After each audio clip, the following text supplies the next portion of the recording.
penalty kill's done a really good job throughout the series and did a good job there as well. John, obviously you guys are hoping for a long run here. Is there incentive to get some rest early rounds like this? Finish this off. You play every game to win, so whatever meat comes after that, you deal with it then. I think the challenge today is obviously trying to go out there and get a win, and we know the circumstances around the game. So first and foremost, just have a good morning this morning, prepare for tonight, and do what we need to do to be ready to play, and obviously go out there and execute, and obviously want to get the result and be able to finish the series off today would be great. So that's where the focus is. John, what's your evaluation been of Chief coming in, putting the system in, and how you guys have adapted to that and brought it into the playoffs? Yeah, I think Chiefs tried to just build our team identity in our game to be consistent and very similar all year long. Building that throughout training camp and the regular season, and then that obviously wanting to translate to this time of year. So there's obviously a real strong familiarity, comfort level, and I think belief in what you're doing and how you're doing it, and the things he's been preaching all year, I think, has obviously been really good. It's translated so far really well, and we have to keep that up. The league has fined Cousins and the Senators for him shooting the puck's head Solars in warm-up the other day. What's your perspective on how Anthony's handled everything? They're clearly trying to unsettle him. Obviously, he's been great. I think he, just a real competitive guy. Talked a lot about that, obviously, throughout his season here and the start of playoffs, and just loves to compete, loves the battle. There's no problem. People trying to get under his skin or going after him or trying to get into those types of those games and whatever. He's just focused on what he has to do and standing his ground and competing hard and stopping the puck. Yeah, we've talked about it all series of just staying composed and playing good structurally, and we'll continue to do that and have some fun with it. I think these opportunities are pretty special to be a part of, and so we'll continue to do that and just take it a step at a time. How's it feel for you personally? Yeah, it feels awesome. I think you come out even on the road with the fans, and it's special to play in playoffs. It brings out I think the best in you as a player, and that excitement of playing for that ultimate goal. So it's been awesome for me so far, and just need to continue to do my job and continue to work on my game and help us win hockey games. What do you like about your two line mates? Yeah, we've been straightforward. I think been out there for a couple D-zone draws and been straightforward and been good on the forecheck. So those two guys can skate, can get up and down the ice straight lines, and we'll need to continue to do that to be successful as a line. I think it's pretty simple, and we'll continue to do that. What kind of an impact do you think Coach Drury's had on this series so far? Yeah, he's. I played with him for 8 years, right? So I know exactly what type of player and competitor he is, and we've had a couple skirmishes ourselves, and that's what it is. I mean, playoffs brings that out in you. But yeah, he's.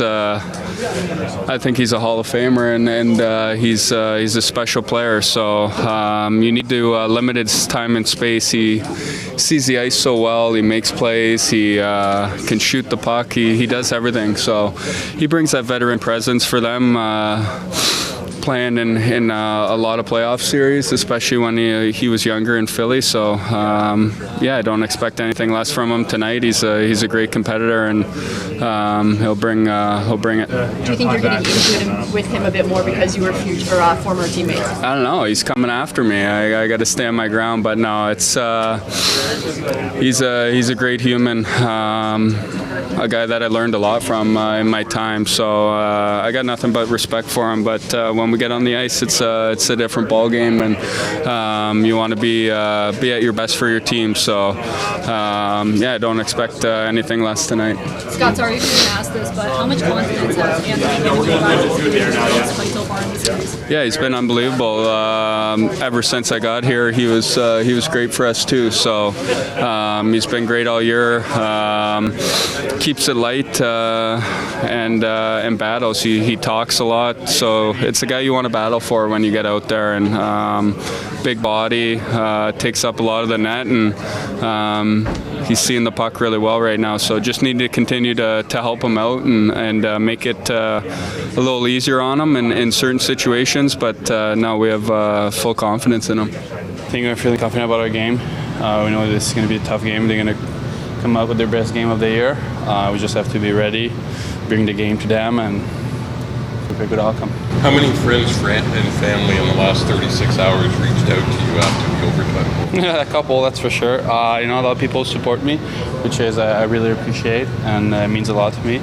So it's fun to see that whole teammates, whole coach, whole friends, they still keep track of what you're doing out there, so it's fun. What was the best message or phone call you got? I mean, they're all good. Yeah. No, it's all good. It's all love, all good, so it's touch me. It's fun. What's it like to get this kind of attention on a team with so many star players? I'm not used to it, that's for sure. But no, it's fun. We have the greatest fan out there, so just have to embrace it. What's the challenge of keeping the same approach for this night's game, even though you guys are up 3-0 in the series? I don't think we look at the numbers. We just play a game. We focus on tonight. Tonight is just game one for us.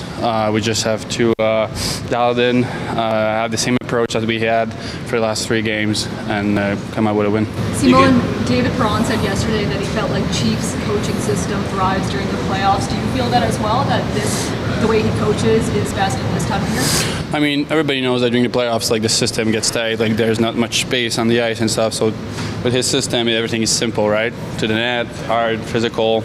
So I think his style of play is for sure helping us. You guys seem pretty eager to get on with the morning skate this morning. Is that just to get the day going? Or, Yeah, I mean, we're excited. We're excited to play. It's fun times. All the guys are on the same boat here, so no, it's just fun times. How do you respond to the Senators' forecheck? That's really the strategy for them this game. Yeah, no, I mean, they have a good forecheck. They come hard. They hit us. We just have to find their little spots there to bring the puck as quick as we can and bring the offense to their zone. So I mean, they have a good team. They have good players. Greg talked about the other day that one of the things he saw from you over the last couple of weeks was more confidence kind of going into the offensive zone, taking those opportunities when they're presented. Like, how much have you kind of built your confidence to kind of jump on those opportunities while knowing your defense? Yeah, well, like I said, my first job is to be reliable defensively. But I mean, if I see an opening, I'll take it. I'll try to take it for sure. But my first job is just to be reliable back there, and I'll just focus on that. If an opportunity comes through offensively, why not? Yeah. you guys seem pretty eager to get on with the morning skate this morning. Is that just Yeah, for sure. They want to get going. It's kind of nice to have that morning skate, get some anxiety out of you, and it's normal. How do you approach an elimination game? I don't think there's, a different approach. Like I talked yesterday about, each individual in the team needs to focus on their shift, what they need to do, the process of it all. They're going to push hard like they have every game. It's no different today. For me, tonight, we just got to focus on what we need to do. Like each individual, your battles, your compete, puck management, just keep playing how we've been playing. How would you describe the mood of the guys? Has it changed at all from before game 1 to now? I don't believe it has. I think the mood's been fine. It's been good. Normal for me, business-like. Maybe a little more eager today, but for the most part, business-like. Lessons in Simon Benoit's path to this point for maybe a young player or someone who's sort of trying to find their way in the game?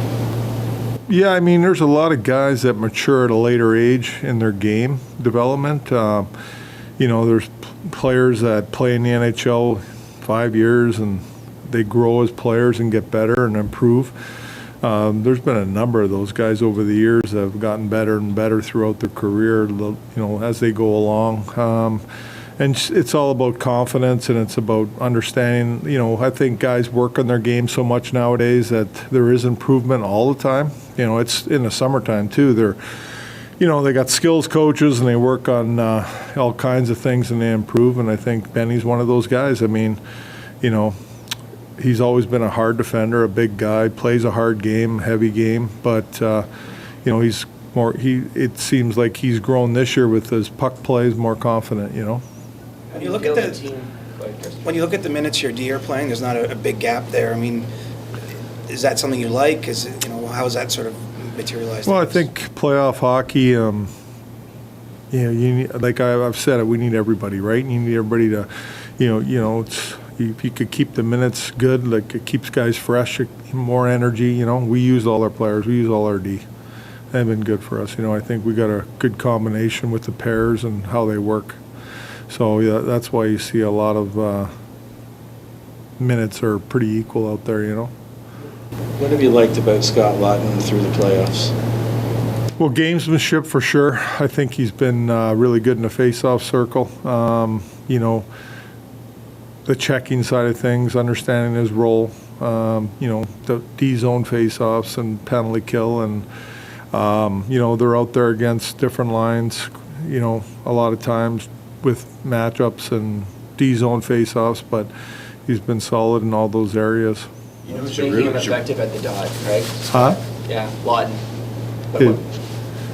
Why has he been effective? Why do you think he's having so much success, or what do you like about how he's approaching that? Competitiveness for me.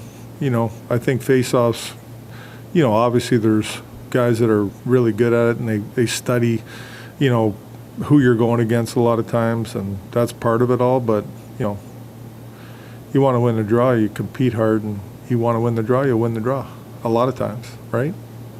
This morning trying to screen emphasized quite a few times how difficult Toronto's screening in front of Linus Ullmark has been for them. What does that say about Matthew Knies, who fulfills that role, and what he's done? Well, that's maybe the biggest part of his game. Is a net front. He right pretty much throughout the season, like I said, he scored most of his goals 10 feet in around the net or even closer. That's his game. He whether it's power play or 5-on-5, playing with Mitch and Matty, he knows that when they get the puck, it's going to get there eventually, and he does a good job of getting there and wanting to be there, and that's where he makes his goals and stuff like that are all around the net. So he's done an excellent job of doing that, but it's understanding. It's the understanding and the willingness to want to do it, and he's done. That's on him. He's bought into that. You know Giroux pretty well. How surprised are you that he and Laughton have kind of signaled each other out in some of these scrums? Well, I think they played together, right? And I'm sure they were good friends, which I know they were. But playoff hockey, it changes, right? And you're trying to do what you can to disrupt the other team or do whatever you got to do. So that changes. The style of hockey that you like to play, that you want your teams to play, how did you, I guess, over time come to the conclusion that this is the right kind of hockey that will succeed? I don't know. I think, I coached under Hitch and been around Hitch for a long time. Johnny Stevens, these guys I started in Philly, and that was sort of how we played. And, I've always liked that style, that aggressive forechecking style and checking style of hockey. And, if you look at playoff hockey overall in the end, you have to forecheck in the playoffs. You have to be a heavy team in the playoffs. But you can't just, like I said yesterday, you can't just all of a sudden playoffs start and change. We're not the Edmonton Oilers of the 80s here. Which they could do, and they did a good job of it, but we had to work on it all year. You have to create that identity. Would you consider Hitch to be your coaching mentor, or if not, who would? Well, he's definitely one of them. I was around him a lot, right? Junior hockey on,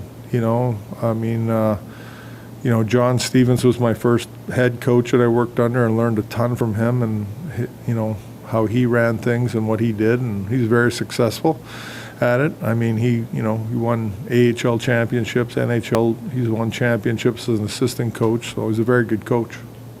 What's the key to staying on the right side of the discipline factor? Like we were talking to Lawrence, he's like, I don't know what else I could have you done got to on be, it's just understanding that, the scrums and all that, don't react to it. We were hard between the whistles, and, I get there's desperation plays. Sometimes you take penalties, and, that's going to happen in a game, but it's the other stuff you want to be really good at, having composure and, initiating as much as you can, and you got to stay out of it as best you can. I don't have an answer for it. I mean, it's just the understanding of it.